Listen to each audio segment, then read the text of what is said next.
Selamat pagi, Assalamualaikum warahmatullahi wabarakatuh. Waalaikumsalam. Rahayu, salam kerahmatan bagi seluruh alam dan salam-salam yang kebaikan lainnya. Kembali dalam channel Bui Lebah, saya Muslim, di sebelah kanan saya Pak Mulyadi. Sehat Pak Mul? Sehat, alhamdulillah. Alhamdulillah. Ini kita sampai di Siti Inggil, yang dulu ceritanya Joko Modo, nama kecilnya Gajah Mada itu ketika ibunya meninggal, kemudian diserahkan kepada pengasuhnya di seputar sini, Empu Seda dan istrinya. Ya, ada orang empu, kemudian dididiklah Joko Modo. Itu menurut ceritanya Pak Juru Kunci di yang tadi malam di makam ibundanya Gajah Mada. Gajah Mada ini disuruh memelihara apa Pak Mul? Kerbau ya. Disuruh memelihara kerbau karena banyak sekali dan wilayahnya luas. Maka panjenenganipun Gajah Mada membuat tumpuan batu ini. Tumpuan batu ini ada 1, 2, 3, 4, 5, 6, 7 tumpuan yang bulat ya. Ini tujuannya untuk memantau kerbaunya. Kata Pak Juru Kuncinya begitu. Nah, ini alhamdulillah saya berkesempatan untuk bersilaturahim pada situs-situs yang bersejarah. Dan mudah-mudahan dengan kita bersilaturahim kepada situs-situs yang bersejarah, kita punya nilai bisa mengambil pembelajaran. Nah, kita ikuti saja tentang hal ini. Apa Pak Mul yang kira-kira di benak jenengan itu nggih dengan cerita kemarin tadi malam? Apa yang menjadi menancap di pikiran, rasa atau di jiwa gitu, kira-kira apa Pak Mul? Ya, kita coba renung-renung ya. Kita cerita semalam kan bahwa setelah Joko Modo terlahir di sisi lain, di daerah lain, yaitu di daerah Gunung Ratu. Ya. Itu sementara diasuh ibunya di sana sebagai tempat lahir sang Joko Modo. Di sini tempat dibesarkan dan gladi sebagai calon pemimpin masa depan. Silakan diringkas Pak, kira-kira apa? Iya. Kira-kira aku punya proses.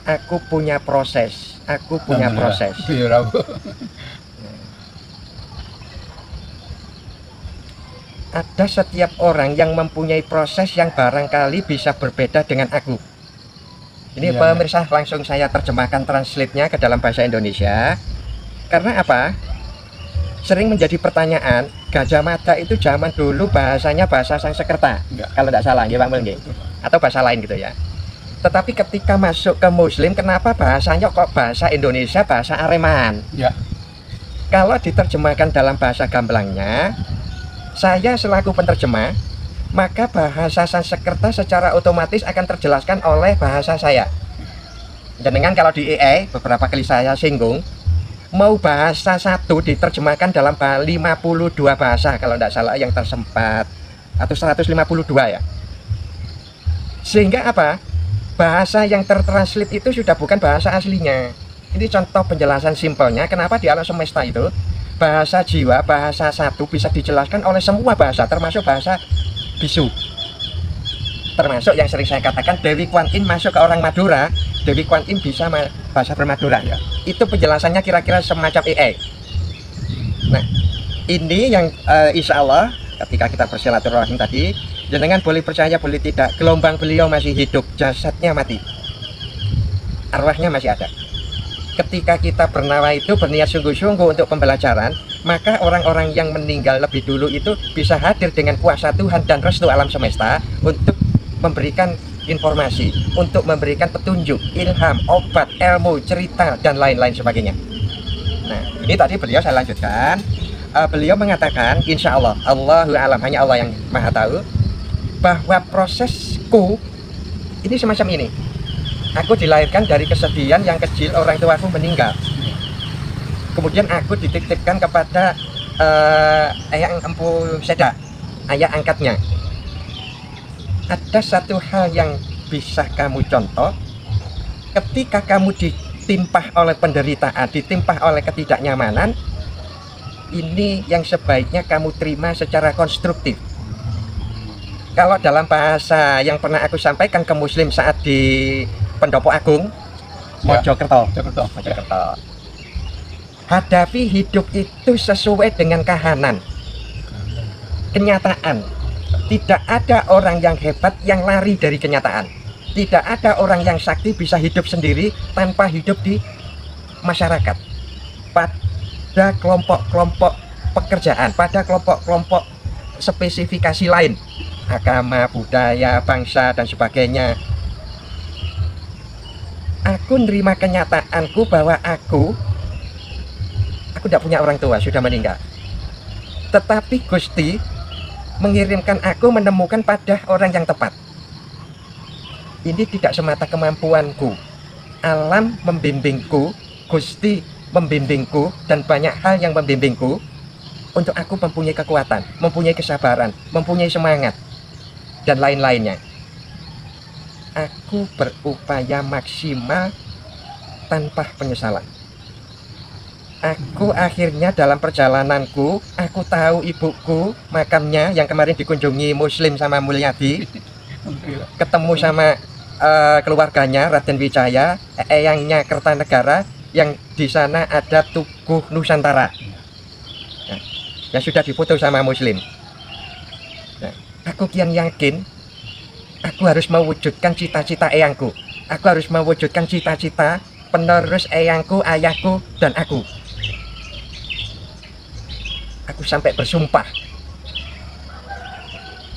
aku tidak akan melakukan makan buah palapa ketika belum terwujud cita-citanya. Nah, ini barangkali kayak di kita itu kayak puasa, tirakat begitu. Tirakat sepanjang masa sebelum cita-citanya habis. Sebelum cita-cita terhabis. Nah, kadang-kadang kalau kita ini sering mokel, Pak Mul. Ya. Puasa ini belum tutup, tirakatnya belum tutup, kemudian dapat kenikmatan, lupa dengan apa yang diperjuangkan. Nah, itu kira-kira Pak Mul rangkuman dari ceritanya kemarin. Tentu dengan sedikit bahan. Nanti kita akan tetap telusuri yang lain. Tentu sejarah itu versi penceritanya. Jadi kalau kita simpulkan judulnya tadi Pak, menurut saya di tempat inilah Sang Jogomodo dibimbing di tempat jasmani lainnya dan dibesarkan ke alam setelah ini beliau berproses. Ya. Nah, itu kira-kira ada kesamaan dengan Pak Karno di desa pojok, di mana dia diangkat oleh orang tua angkatnya yang mengobati ketika Pak Karno sakit itu. Ya. Nah, di sana itu ada Pak Mul, petilasannya Pak Mul. Bagaimana dia mendapat dari pohon, puli, apa itu, dan sila 1 sampai sila ketiga. Bagaimana Bung Karno itu latihan berpidato, ada tempatnya di sana. Itu ketika kecil, ketika masa kecil sampai remaja, sampai mahasiswa itu. Ada Cokro Aminoto, ada panjenenganipun Sostro Kartono yang ikut membimbingnya. Demikian juga tokoh-tokoh yang lain. Nah, kenapa saya diantaranya suka pada tempat-tempat semacam ini? Ketika saya di sini, ini gelombangnya berbeda ketika saya berwisata di tempat-tempat yang lain, yang senang-senang, yang menyenangkan. Ini seringkali menjadi pertanyaan pemirsa. Lah apa sih Pak Muslim ambek konco-konco itu kok belakrak nang candi-candi, nang guwa, nang laut, nang alas, nang sumber, nang tempat yang serem-serem. Kebetulan itu atas kehendak Tuhan, atas kehendak Allah, atas kehendak alam, saya terpanggil ke sana. Dan bisa menjalankan dan bisa berupaya belajar bisa gitu. Berupaya belajar bisa. Ada teman-teman yang kemudian terpanggilnya itu ke pekerjaan, ada yang terpanggilnya ke pondok, ada yang terpanggilnya ke budaya, seni, dan sebagainya. Kira-kira kalau beliau itu mengatakan, ya sudah kamu silakan pada bagianmu, pada tempatmu, pada belajarmu, pada ikhtiarmu, pada tujuanmu. Alam itu akan dilengkapi semakin bagus oleh orang-orang dengan kemampuan yang besar, dengan aneka macam. Sesuai kebutuhannya, Pak. Sesuai kebutuhannya. Ada yang ahli ekonomi nantinya, ada ahli yang strategi, ada yang kemudian ahlinya berperang, ada yang kemudian ahlinya administrasi, ada yang kemudian ahlinya. Saya boleh tanya Pak ya? Ya, sama-sama. Intinya tidak ngerasa nih beliau yang Jogomodo ya? Ya. Insya Allah beliau juga mendengar. Nanti kalau salah, saya lebih unik untuk menuju ke stressing beliau berproses itu seperti apa. Kalau zaman sekarang kan serba mudah gitu. Ya. Ini ada kebutuhan, ini tentunya karena ada sekolah, ada teknologi. Nah, beliau itu gimana cara didik sang empu sampai berhasil jadi seorang patih tersohor, mahapatih Gajah Mada. Gimana kira-kira mau disentil Pak? Ya. Saya cak coba nyari gelombangnya kira-kira apa gitu ya. Nah, ini pemirsa, ketika kita ingin tahu, kita bisa nyambat kepada Tuhan, kepada Empu Seda, kepada Gajah Mada, yang Mahapati Gajah Mada, dan lain-lain yang Anda mintakan sumbernya itu apa. Teknis ini teknis searching. Kita coba gelombang jiwa saya hubungkan dengan gelombang-gelombang seperti yang ditanyakan Pak Mul. Kira-kira itu Pak Mul, seperti mencari gelombang begitu. Begitu. Jadi nanti ditular-tular lah, gimana searchingnya. Kalau radio sih gampang, juga ngakini. Saya mencoba searchingnya. Kalau saya orang Islam ya, saya dengan kalimat Bismillahirrahmanirrahim.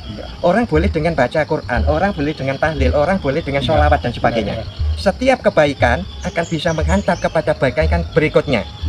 Sehingga tidak harus kita mencari orang yang pintar baca Al-Qurannya harus benar dan sebagainya. Bukan salah tangkap loh ya, jangan salah tafsir ya. Bukan berarti tidak perlu baca tajwid Al-Quran, bukan begitu. Semampunya bisa kita melakukan kebaikan, sudah lakukan. Itu menjadi pintu wasilah untuk terhubungnya dengan kebaikan-kebaikan lain yang ada di alam semesta. Saya ingat ketika di makam yang Raden Wijaya pertama kali, itu berikan hadis bahwa gue rasa mikir macam-macam, bisa mau apa? Langsung dia berikan ini aja, Bismillahirrahmanirrahim, Bismillahirrahmanirrahim. Itu aja, cukup. Betul nggak? Boleh dengan itu. Yang mau hataman Al-Quran, pakai mantra, pakai apa yang di kejawan itu mau copat dan bacaan-bacaan lain, monggo silakan sesuai dengan kemantapannya masing-masing. Nah, saya tak coba lakukan searching ya dengan Bismillahirrahmanirrahim.